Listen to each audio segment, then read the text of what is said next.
நேற்று active passive basics பார்த்தோம். இன்றைக்கி வந்து நம்ம 10th ஸ்டாண்டர்ட் இங்கிலீஷ் புக்கில் இருக்கிற புக் எக்ஸசைஸ் பார்க்க போகிறோம். புக் எக்ஸசைஸ் வந்து ரொம்ப ரொம்ப இம்பார்ட்டன்ட். நம்ம question paper, public exam question பேப்பர்லலாம் ஃபஸ்ட்டு நீ புக் எக்ஸசைஸை படிச்சிருக்கியா அப்படிங்கிறதுக்காக புக் எக்ஸசைஸ் தான் முதல்ல ஃபஸ்ட் ப்ரிஃபரன்ஸ் கொடுப்பாங்க. அதனால் இதில் இருக்க புக் எக்ஸசைஸை நம்ம தரவாக பார்த்துக்கணும். நேற்று நம்ம ஆக்டிவ் பாசிவில் பேசிக்ஸ் பார்த்துருந்தோம். இப்போ நம்ம புக் எக்ஸசைஸ் பார்க்க போகிறோம். இப்போ இதில் ஃபஸ்ட்டு கொஷின் பாருங்கள். நான் ஏற்கனவே சொல்லியிருக்கேன், ஆக்டிவ் பாசிவ் பார்க்குறப்போ நம்ம சில ரூல்ஸை நம்ம ஞாபகம் வச்சுக்கணும். என்னென்னா, ஃபஸ்ட்டு அந்த கொஷினை நம்ம பார்த்து படிக்க தெரிஞ்சிருக்கணும். ரெண்டாவது, அதோட இங்கிலீஷ் மீனிங்கை நம்ம தமிழில் நம்ம புரிஞ்சுக்கணும். அடுத்தது, அந்த சென்டென்ஸில் இருக்கிற சப்ஜெக்ட் யார், வேர்ப் யார், ஆப்ஜெக்ட் யாருன்ட்டு நமக்கு கண்டுபிடிக்க தெரிஞ்சிருக்கணும். அந்த சென்டென்ஸில் இருக்க வேர்பை கண்டுபிடிக்கணும். அது ப்ரெசண்ட்டா, பாஸ்டா, பாஸ்ட் பர்ஃபெக்டா, கண்டினியூஸ் டென்ஸா அப்படின்னு நமக்கு தெரிஞ்சிருக்கணும். நேற்று நான் ஒன்று சொல்லாமல் விட்டுட்டேன். கொஷினில் ஆக்டிவ் வாய்ஸ் கொடுத்துட்டு அதை பேசிவாக மாற்ற சொல்லுவாங்க. ஒரு சென்டென்ஸ் இருக்கும், அதை ஆக்டிவ் வாய்ஸாக கொடுத்துட்டு பேசிவ் வாய்ஸாக மாற்ற சொல்லுவாங்க. அப்படி இல்லைன்னா பேசிவ் வாய்ஸ் கொடுத்துட்டு அதை ஆக்டிவ் வாய்ஸாக மாற்ற சொல்லுவாங்க. அப்போ நம்ம அடுத்து முக்கியமாக நம்ம இதில் என்ன பண்ணணும்னா, அந்த சென்டென்ஸ் முதல்ல ஆக்டிவ் வாய்ஸாக பேசிவ் வாய்ஸாக நம்ம கண்டுபிடிக்கணும். இதை நான் நேற்று சொல்லலை, ரொம்ப சிம்பிள். ஒரு சென்டென்ஸில் பை அப்படிங்கிற ஒரு வேர்டு இருந்துச்சுன்னா அது பேசிவ் கன்ஃபார்மாக சொல்லிடலாம். அப்புறம் நேற்று நான் சில ரூல்ஸ் எல்லாம் சொன்னேன் இல்லையா, am, is, are plus V3, was, were plus V3, அப்புறம் will or shall, be plus V3. இந்த V3 இருந்தாலே அது பேசிவ் வாய்ஸ். அப்போ ஒரு சென்டென்ஸ் ஆக்டிவா பேசிவான்னு நம்ம கண்டுபிடிக்கிறதுக்கு ஃபர்ஸ்ட் நம்ம பேசிவ் கண்டுபிடிச்சிடலாம். பை இருந்தால் பேசிவ். எதெல்லாம் தெரியுமா ஆக்டிவ் வாய்ஸாக இருக்கும்? ஒரு சென்டென்ஸில் present tense verb, past tense verb, perfect tense verb மட்டும் இருந்தால் அது active voice. Present tense, past tense, perfect tense மட்டும். பர்ஃபெக்ட்னா ப்ரெசன்ட் பர்ஃபெக்ட், பாஸ்ட் பர்ஃபெக்ட் மட்டும். இது மட்டும் இருந்தாலே அது வந்து ஒரு ஆக்டிவ் வாய்ஸ். அப்போ பேசிவ் வாய்ஸில் என்ன இருக்கும்? இந்த am, is, are plus V3, was, were plus V3, அப்புறம் இந்த பர்ஃபெக்ட் டென்ஸ் சொன்னோம் இல்லையா, அது கூட நம்ம என்ன சேர்த்தா அது பேசிவாக மாறிடும்? மறந்து போச்சு. பீனுங்கிற வேர்ப் சேர்த்தா அது என்னவா மாறிடும்? பேசிவாக மாறிடும். அப்போ இதெல்லாம் இருந்துச்சுன்னா அது வந்து ஒரு பேசிவ் வாய்ஸ் அப்படின்னு நம்ம கண்டுபிடிச்சிக்கலாம். இப்போ நான் சொன்ன ரூல்ஸ் எல்லாம் இங்கே ஃபாலோ பண்ணிட்டு இப்போ ஃபர்ஸ்ட் கொஸ்டினை நம்ம பார்க்க போகிறோம். இப்போ ஃபர்ஸ்ட் கொஸ்டின் பாருங்க. The manager appointed many office assistants. கொஸ்டினை நான் படிச்சிட்டேன். நான் ஏற்கனவே நான் சொல்லியிருக்கேன், அந்த ஒரு கொஷினை நம்ம வந்து ஃபர்ஸ்ட் டைம் நம்ம அதை ஆன்சர் எழுதுறப்ப தான் நிறைய டைம் எடுத்துக்கோம். செகண்ட் டைம், தேர்ட் டைம்லாம் அந்த ப்ராக்டிஸ்லேயே நம்ம வேகமாக போயிடுவோம். இப்போ அந்த ஃபர்ஸ்ட் கொஷினை கொஞ்சம் பொறுமையாக பண்ணலாம். The manager appointed many office assistants. Tamil meaning தெரிஞ்சுக்கணும். The manager அந்த கம்பெனியோட மேலாளர். மேனேஜர்னா உங்களுக்கே தெரியும். அப்பாயிண்டட், அவர் வந்து அப்பாயிண்ட் பண்ணியிருக்காரு, யாரையும் வேலையில் சேர்த்திருக்காரு. யாரும் சேர்த்திருக்காரு? மெனி ஆஃபீஸ் அசிஸ்டன்ட், நிறைய உதவியாளர்களை அங்கே வேலைக்கு சேர்த்திருக்காரு. இதுதான் தமிழ் மீனிங். நான் கொஷினை படிச்சிட்டேன், அதோட தமிழ் மீனிங்கை நான் படிச்சிட்டேன். இப்போ சப்ஜெக்ட் வேர்ப் ஆப்ஜெக்ட் யாருன்னு கண்டுபிடிக்கணும். நம்ம இந்த சென்டென்ஸில் யாரை பற்றி பேசுகிறோம்? பார்த்தோன்னே ஒரு சென்டென்ஸில் நம்ம யாரை பற்றி பேசுகிறோமோ அவங்க ஃபர்ஸ்டே இருப்பாங்க. இது ஒரு க்ளூ. அவங்க ஒரு சப்ஜெக்டாக இருப்பாங்க, ஒரு நவுனாக இருப்பாங்க, ஒரு பெயர் சொல்ல இருப்பாங்க. அப்போ இந்த இடத்துல யாரை பற்றி பேசுகிறோம்? மேனேஜர். அப்போ அவர் வந்து இந்த இடத்துல சப்ஜெக்ட் கண்டுபிடிச்சாச்சு. நான் இன்னொன்று சொல்லல, அது முதல்ல ஆக்டிவாக பேசிவான்னு கண்டுபிடிக்கணுன்ட்டு.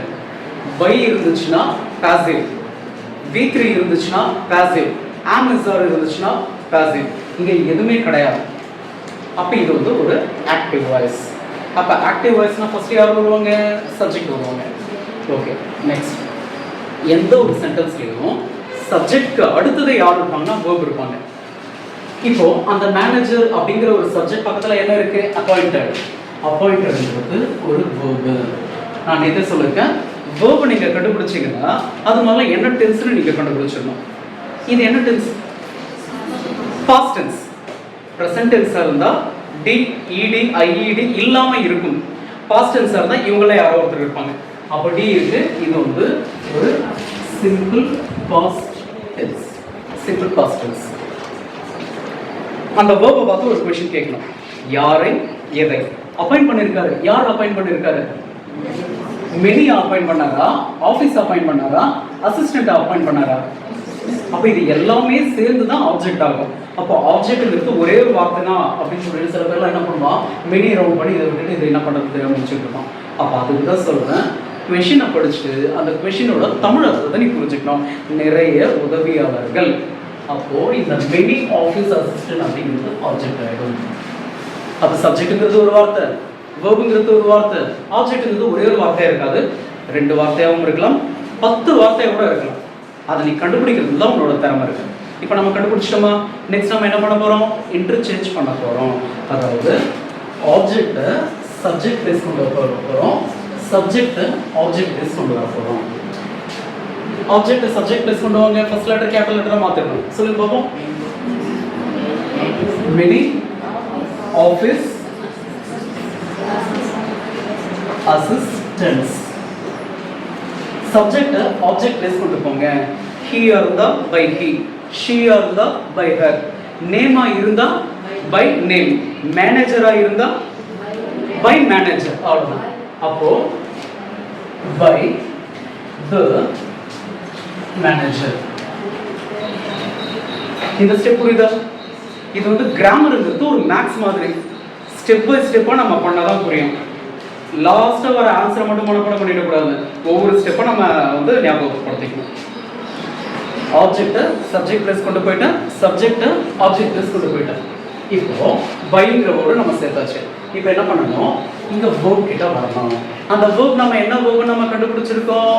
Simple past tense. அப்ப சிம்பிள் பாஸ்ட் டென்ஸோட ரூல் என்ன? was இல்லனா were plus v3. wasங்கிறது சிங்குலருக்கு யூஸ் பண்ணணும், wereங்கிறது ப்ளூரலுக்கு யூஸ் பண்ணணும். many office assistants அப்படினா என்ன அர்த்தம்னா நிறைய அலுவலக உதவியாளர்கள். சிங்குலரா ப்ளூரலா? ஒருத்தரா நிறைய பேரா? நிறைய பேர். அப்ப ப்ளூரல் ஆயிடுச்சு. அப்ப ப்ளூரல்னா என்ன பண்ணலாம்? was சொல்லலாமா were சொல்லலாமா? were. அப்ப பாருங்க were. இந்த ஸ்டெப் புரியுதா? மேக்ஸ் மாதிரி கிராமர்ங்கிறது ஓகேவா? ஒவ்வொரு ஸ்டெப்பா நம்ம புரிஞ்சுக்கணும். அடுத்து was were plus v3 சேர்க்கணும். v3 னா என்ன அர்த்தம்னா அந்த verb தேர்ட் ஃபார்ம்ல எழுதலாம். present, past, past perfect.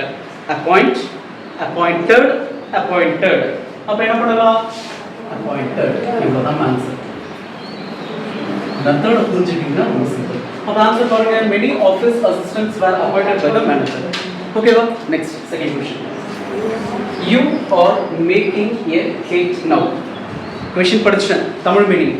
நீங்கள் ஒரு கேக்கை மேக்கிங்னா உருவாக்கி கொண்டிருக்கிறார், ஏதோ சமைச்சு கொண்டிருக்கிறார் அப்படின்னு வச்சுக்கலாம்.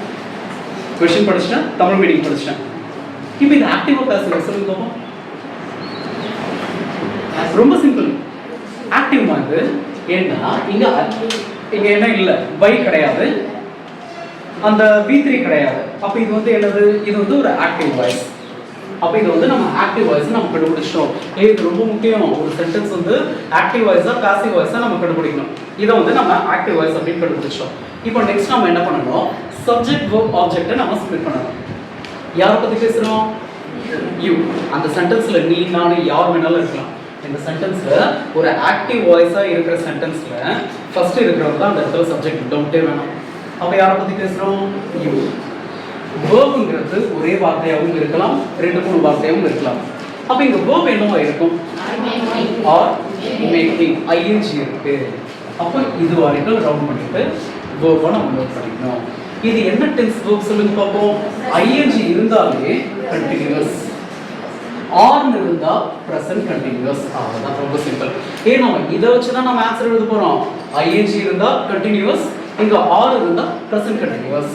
அப்ப இந்த verb என்னவாயிடுச்சு? present continuous ஆயிடுச்சு. அந்த verb பார்த்து ஒரு क्वेश्चन கேட்கணுமா? யாரை எதை அவர் எதை உருவாக்கிட்டு இருக்காரு? கேக். அப்ப அந்த இப்போ இங்க என்ன இருக்கு பாருங்க, ஏன் கேக் நவுன் இருக்கு. இதை எதை ஆப்ஜெக்ட் எடுத்துக்கலாம் சொல்லுங்க பாப்போம். ஏங்கிறது அந்த நவுனோட சேர்ந்துரும், அந்த பேரோட சேர்ந்துரும். அப்ப இதை விடக்கூடாது. அப்ப இதுக்கு அடுத்து இருக்கிற வேர்டை சேர்த்துக்கிட்டு இதை மட்டும் ஆப்ஜெக்டா எடுத்துக்கணும், இதை கடைசியா சேர்த்துக்கணும். இப்பொழுது அப்படின்னு அது பாசிவா இருந்தாலும் சரி, ஆக்டிவா இருந்தாலும் சரி, அந்த வேர்டை லாஸ்டா சேர்க்கணும். இப்போ நெக்ஸ்ட் என்ன பண்ணணும்? இன்டர்சேஞ்ச் பண்ணணும். இப்போ கொஞ்சம் ஸ்பீடா போகும். ஆப்ஜெக்ட் இங்க கொண்டு வாங்க. ஃபர்ஸ்ட் லெட்டர் கேபிட்டல் லெட்டர் எழுதணும், மறந்துடக்கூடாது. ஏ கேக். ஆப்ஜெக்ட் சப்ஜெக்ட் பிளேஸ் கொண்டு வாங்க. சப்ஜெக்ட் ஆப்ஜெக்ட் பிளேஸ் கொண்டு போங்க. you by you, you super by you. இந்த ஸ்டெப் புரியுதா? நெக்ஸ்ட் இப்போ verb வரணும். இப்போ continuous tense ஓட ரூல்ஸ் என்ன? am is or plus being plus v3. am is or plus being plus v3. past tense இருந்துச்சுனா was were plus being plus v3. இது present continuous ஆ past continuous ஆ? present continuous. அப்ப present continuous என்ன பண்ணலாம்? am is or. am வந்து I க்கு மட்டும் தான் use பண்ணுவாங்க. is வந்து singular க்கு யூஸ் பண்ணுவாங்க. or வந்து plural க்கு யூஸ் பண்ணுவாங்க. இப்போ a cake வந்து singular ஆ plural ஆ? singular. அப்ப என்ன பண்ணலாம்? is. ing இருந்தா being. make ங்கற வேர்டோட third form சொல்லுங்க பாப்போம். make, made, made. அவ்வளவுதான் answer. A cake is being made by you. அந்த லாஸ்ட் இருக்குல்ல அந்த வேர்ட் இங்க எடுத்து சேர்க்கணும். now setting the first question. next third question.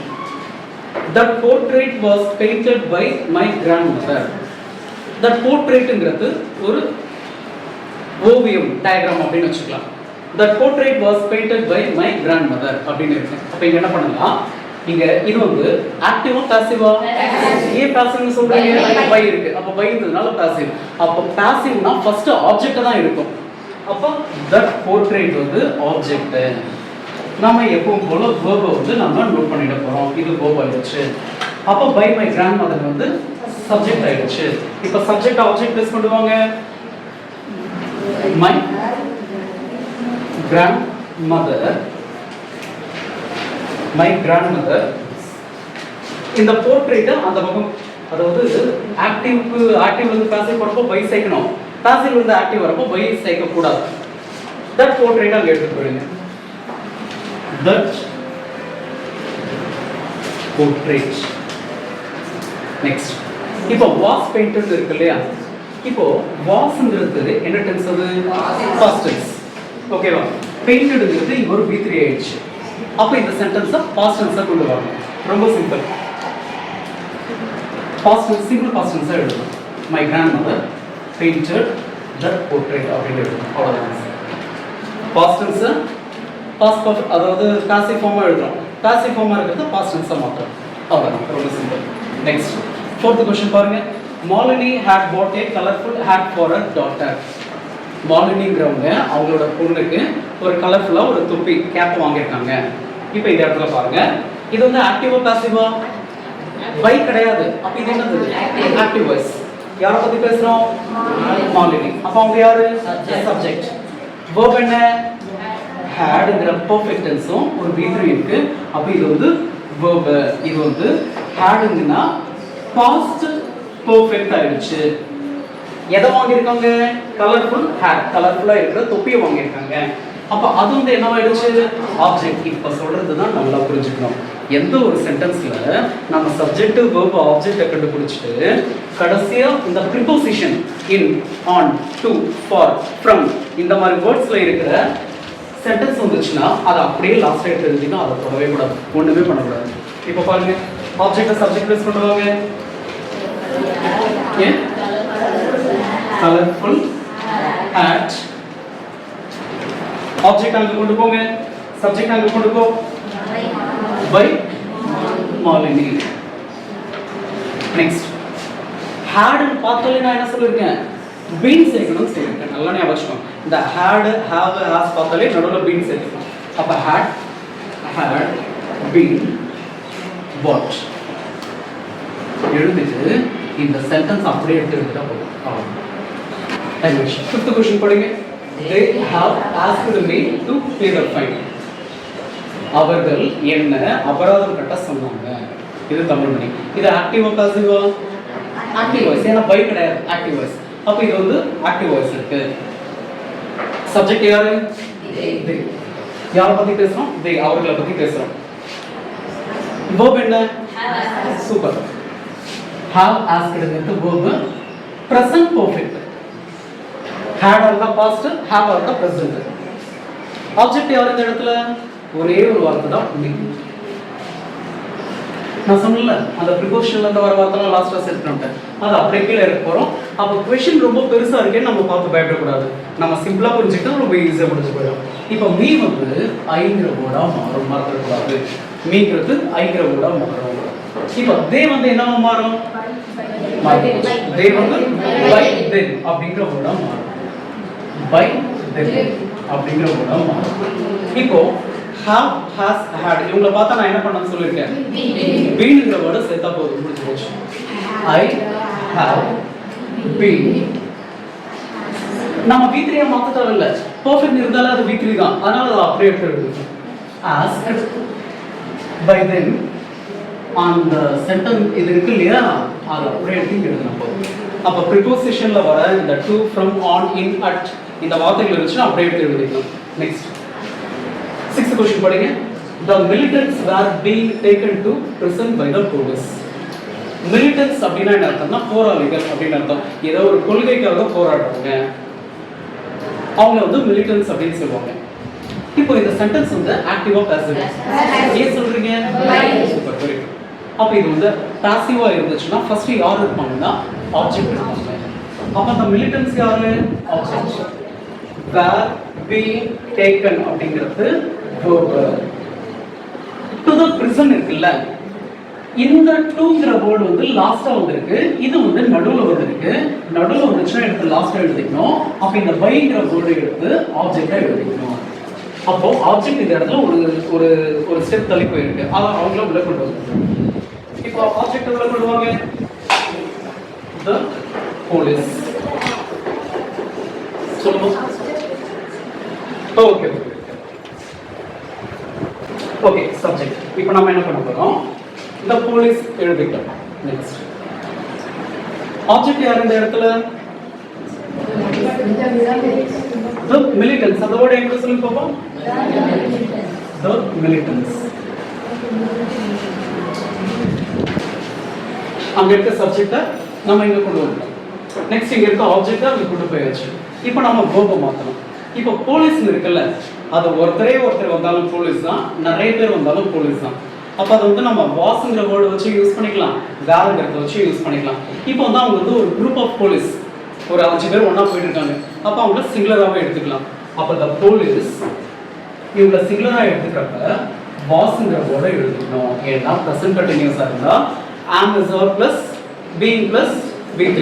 Past கண்டினியூஸா இருந்துச்சுன்னா was இல்லனா were plus being plus v3. இப்போ நம்ம wasங்கிற வேர்ட் எழுதிட்டோம். இந்த being இருக்குறதுனால இந்த verb கூட இந்த ing நம்ம சேர்த்துக்கலாம். the police was taking. நல்லா ஞாபகம் வச்சுக்கணும். ing இருந்துச்சுனா being எழுதணும், being இருந்ததுனா ing எழுதிக்கணும். அவ்வளவுதான். இப்போ ஆன்சர் பாருங்க. the police was taking the militants to the prison ங்கறத லாஸ்டா நம்ம எழுதிக்கலாம். நான் இடம் இல்ல அதனால எழுதல. நெக்ஸ்ட் 7th क्वेश्चन பாருங்க. ரொம்ப சிம்பிளான question. his behavior vexes me அப்படினா என்ன அர்த்தம்னா, his behavior அவனுடைய நடத்தை என்ன ரொம்ப கஷ்டப்படுத்துது, அவன் ஏதோ என்ன அப்செட் பண்ற மாதிரி நடந்துட்டான். அப்ப யார் இது வந்து ஆக்டிவா பாசிவா? எப்படி ஆக்டிவ்னு சொல்றீங்க? பை கிடையாதுடா, ஆக்டிவ் தான். ஓகே, சப்ஜெக்ட் யாரு? his னு மட்டும் சொல்லக்கூடாது. his அப்படினா அவருடைய. அப்ப அவருடைய என்ன ஒன்று இருக்குல்ல, அவருடைய நடத்தையா, அவருடைய அப்பாவா, அவருடைய அம்மாவா, அவருடைய காரா, பைக்கா, ஏதோ ஒன்று இருக்குல்ல, அப்போ அதையும் சேர்த்து தான் எழுதணும். இதெல்லாம் ஞாபகம். பிஹேவியர்ங்கிறது ஒரு நடத்தை, ஒரு பெயர்ச்சொல். பெயர்ச்சொல் சப்ஜெக்ட் தான். அப்போ his behaviorங்கிறது இங்க சப்ஜெக்ட் ஆயிடுச்சு. நெக்ஸ்ட் நம்ம யார் கண்டுபிடிக்கணும்? verb கண்டுபிடிக்கணும். s es ies இல்ல ed இருந்தா இது present இல்ல past னு சொல்லலாம். s இருக்கு, அப்ப இது வந்து ஒரு சிம்பிள் present tenseல இருக்கிற ஒரு verb. me வந்து object. இப்போ நம்ம subject verb object கண்டுபிடிச்சிட்டோம். இப்போ அந்த me இந்த பக்கம் வந்துச்சுன்னா என்ன மாறும்? I அப்படிங்கிற வேர்டா மாறும். இந்த ஸ்டெப் புரியுதா? நெக்ஸ்ட் இப்போ சப்ஜெக்ட் யாரு? his behavior. நேம் இருந்தா by name. his behavior இருந்தா by his behavior அப்படின்னு எழுதணும். அப்ப என்ன பண்ணணும்? by his behavior அப்படின்னு எழுதணும்.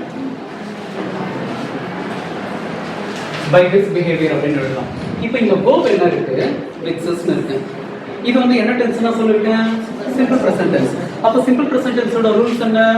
am, is, are plus be3. am யார் யூஸ் பண்ணனும்? I க்கு மட்டும் தான் யூஸ் பண்ணனும். யார் இருக்காங்க? I. அப்ப I க்கு நாம என்ன பண்ணலாம்? am. இப்போ இதோட third form vex, vexed, vexed அப்படினு சொல்லலாம். I am vexed. place இருக்கு அப்ப எழுதிக்கலாம். by his behavior அப்படினு சொல்லலாம். I am vexed by his behavior அப்படினு சொல்லலாம். Next 8th question படிங்க. Rosie will solve a problem. question படிச்சேன். தமிழ் அர்த்தம் சொல்லணும். ரோசிங்கிறவங்க அந்த ப்ராப்ளம், அந்த கணக்கு, ப்ராப்ளம்னா இந்த இடத்துல கணக்குன்னு எடுத்துக்கலாம். அந்த கணக்கை அவங்களால சால்வ் பண்ண முடியும். இது ஆக்டிவா பாசிவா? ஏன் ஆக்டிவ்? பை கிடையாது, அதனால பாசிவ் கிடையாது. இது ஒரு ஆக்டிவ் வாய்ஸ். அப்ப ஆக்டிவ் வாய்ஸ் தான் ஃபர்ஸ்ட் யார் இருப்பாங்க? சப்ஜெக்ட் இருப்பாங்க. யார் பத்தி பேசுறோமோ அவங்க சப்ஜெக்ட். இங்க யார் பத்தி பேசுறோம்? ரோசி. அவங்க சப்ஜெக்ட் ஆயிட்டாங்க. ரோசி என்ன பண்ண போறாங்களா? சால்வ் பண்ண போறாங்க. அப்ப இந்த வில்லோட சேர்த்து எழுதிக்கணும். அப்ப verb ஆயிடுச்சு. சிம்பிள் ஃபியூச்சர் டென்ஸ் ஆயிடுச்சு. சிம்பிள் ஃபியூச்சர் டென்ஸ் ஆயிடுச்சு. அந்த verb பார்த்து ஒரு क्वेश्चन கேட்கணும். யாரை, எதை, எதை சால்வ் பண்ண போறாங்களா? ப்ராப்ளம். அது என்ன ஆயிடுச்சு? ஆப்ஜெக்ட். இப்போ கொண்டு வாங்க பாப்போம். the problem முன்னாடி கொண்டு வந்துட்டோம். சப்ஜெக்ட் ஆப்ஜெக்ட் பேஸ் போறப்ப பை சேர்க்கணும். நேமா இருந்தா by name. Rosie by Rosie. By Rosie. இந்த ஸ்டெப் புரியுதா? நெக்ஸ்ட் will இருந்துச்சுன்னா be சேர்க்கணும். அங்க இருக்கிற verb ஓட ed சேர்க்கணும். ரொம்ப சிம்பிள். அவ்வளவுதான். அப்ப will இருந்துச்சுன்னா நம்ம என்ன பண்ண போறோம்? will சேர்த்துட்டு அவங்க கூட be ங்கற வேர்ட் சேர்த்துட்டு will plus be plus be3. solve ஓட 3 ஃபார்ம். எப்பவுமே நீ அந்த verb பத்தி பார்க்கறப்ப அந்த 3 ஃபார்ம்ஸ் இருக்குல, அது மனசுக்குள்ளே சொல்லி பார்க்கணும். solve, solved, solved. Okay, time ஆயிடுச்சு, அதனால கொஞ்சம் நான் வேகமா போயிடுறேன். இப்போ அந்த லாஸ்ட் क्वेश्चन படி 9th क्वेश्चन படிக்க பார்ப்போம். The salesman answered all the question patiently. இது என்ன புதுசா பேஷண்ட் வந்திருக்காருங்க அப்படின்னா என்ன அர்த்தம்னா, பேஷண்ட்டுக்கு ரெண்டு மீனிங் இருக்கு. ஒன்று வந்து ஹாஸ்பிட்டல் இருக்க நோயாளி, இன்னொரு மீனிங் வந்து அமைதி, பொறுமை அப்படின்னு அர்த்தம். அப்போ அந்த சேல்ஸ்மேன் வந்து எல்லா கேள்விகளுக்கும் ரொம்ப பொறுமையா பதில் சொல்லிட்டு இருக்காங்க. அப்போ இது வந்து ஆக்டிவா பாசிவா? எப்படி ஆக்டிவ்னு சொல்றீங்க? பை கிடையாது, ஆக்டிவ். Very good. ஆக்டிவ் வரத ஃபர்ஸ்ட் யார் இருப்பாங்க? சப்ஜெக்ட் இருப்பாங்க. சப்ஜெக்ட் யார் இந்த இடத்துல? சேல்ஸ்மேன் வந்து சப்ஜெக்ட் ஆயிட்டாரு. இது என்ன verb? answered. ஆன்சர் ed இருக்கு. ed இருந்தாலே அது வந்து சிம்பிள் பாஸ்ட் டென்ஸ். ed இருந்தாலே சிம்பிள் பாஸ்ட் டென்ஸ். அப்ப அது வந்து ஒரு verb ஆயிடுச்சு. எதுக்கு ஆன்சர் பண்றாராம்? எல்லா क्वेश्चनக்கும் ஆன்சர் பண்ணிட்டு இருக்காராம். அப்போ all the questions நாம ஆப்ஜெக்ட்டா எழுதிக்கணுமே தவிர all மட்டும் எழுத கூடாது. all the questions நம்ம சேர்த்து எழுதிக்கணும். அதுக்கு தான் தமிழ் அர்த்தத்தை நம்ம முழுசா தெரிஞ்சுக்கணும். அனைத்து கேள்விகளுக்கும் அப்ப all the questions சேர்த்து மார்க் பண்ணணும். பேஷண்ட்லின் ஒரு வேர்ட் இருக்குல்ல, அதை என்ன பண்ணலாம்? எங்க கடைசியா இருக்கோ அதை அப்படியே கடைசியா எழுதிக்கோங்க. இப்போ ஆன்சர் பண்ணி பார்ப்போம். all the questions.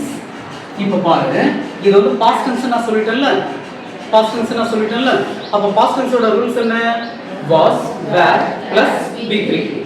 wasங்கறத singular use பண்ணனும், wereங்கறத ப்ளூரல் யூஸ் பண்ணனும். இப்போ questions சிங்குலரா ப்ளூரலா? அப்ப என்ன பண்ணனும்? were. இது புரியுதா? நெக்ஸ்ட் ஆன்சரோட third form. Answer, answered, answered. அப்ப இத எழுதிக்கணும்.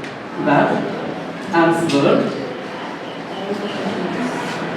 என்ன பண்ணலாம்? by the salesman patientlyங்கிற வார்த்தை லாஸ்ட் டைம் எடுத்து சேர்த்து. ஓகேவா? புரிஞ்சுதா? நெக்ஸ்ட் நான் கொஞ்சம் வேகமாக தான் போயிட்டு இருக்கேன், ஏன்னா இது ரொம்ப சிம்பிளானது. நம்ம எல்லாத்துக்கும் டைம் வேஸ்ட் பண்ணிட்டு இருந்தோம்னா டைம் பத்தாது. இப்போ லாஸ்ட் क्वेश्चन பாருங்க. our army has defeated the enemy. our army முதல்ல பார்த்து படிக்க தெரியணும். our army has defeated the enemy. Next Tamil meaning சொல்ல தெரியணும். our army எங்களுடைய ராணுவம் has defeated தோற்கடித்து இருக்கிறது. யாரை தோற்கடிச்சிருக்கு? எனிமியை தோற்கடிச்சிருக்கு. क्वेश्चन படிச்சோம், தமிழ் மீனிங் படிச்சோம். ஆக்டிவா பாசிவா? ஏன் பை கிடையாது, அதனால இது வந்து ஒரு active. Super, very good. Active voice இருந்தா ஃபர்ஸ்ட் யார் இருப்பாங்க? யார் சப்ஜெக்ட்? அவரா அவர் ஆர்மியா? சந்தேகமா இருந்துச்சுன்னா வேர்புக்கு முன்னாடி இருக்கிறவங்கள வரைக்கும் நம்ம சேர்த்து மாற்றணும். எங்களுடைய ராணுவம், வெறும் எங்களுடைய சொல்லக்கூடாது. எங்களுடைய தோற்கடினா எங்களுடைய, எங்களுடையனா என்ன? எங்களுடைய ஆர்மி அது சொல்லணும். அப்ப அது சப்ஜெக்ட் ஆயிடுச்சு. verb என்ன? has defeated. has defeated. அது என்ன verb-னு உங்களுக்கு சொல்ல தெரியும்? hasன்றது perfect tense-ல have, has, had ன்னு வரும். அதுல has-உம் had-உம் has-உம் have-உம் present tense. அப்ப present perfect ஆயிருக்கும் அப்படிங்கிற ஒரு verb இருக்கு. யாரை எதை அப்படின்ற கேள்விக்கு பதில் சொல்லணும். யாரை தோற்கடிச்சிருக்காங்களா? எதை தோற்கடிச்சிருக்காங்களா? ரெண்டுமே ஒண்ணுதான். அப்ப இது வந்து என்ன ஆயிடுச்சு? ஆப்ஜெக்ட் ஆயிடுச்சு. ஆப்ஜெக்ட் முன்னாடி கொண்டு வாங்க. the enemy. இப்ப சப்ஜெக்ட் ஆப்ஜெக்ட் பிளேஸ் கொண்டு போங்க. Name by name. our army by our army. by our army. Interchange பண்ணியாச்சு. இப்போ has னு பார்த்தாலே நம்ம என்ன பண்ணிடணும்? டவுட்டே வேணாமா? என்ன சொல்லணும்? been. அப்போ the enemy has been defeated by our army அப்படிங்கிறது. ஓகேவா? புரிஞ்சுதா? நம்ம வந்து புக் கொஸ்டின்ல ஒரு இன்னும் கொஞ்சம் தான் பார்த்துருக்கோம். இன்னும் நிறைய இருக்கு. இந்த மாதிரி ஒவ்வொரு 10 கொஸ்டின்ஸாக பார்க்கலாம். ஸ்டெப் பை ஸ்டெப்பாக பார்த்தீங்கன்னா உங்களுக்கு வந்து ரொம்ப சிம்பிளாக இருக்கும். ஓகேவா?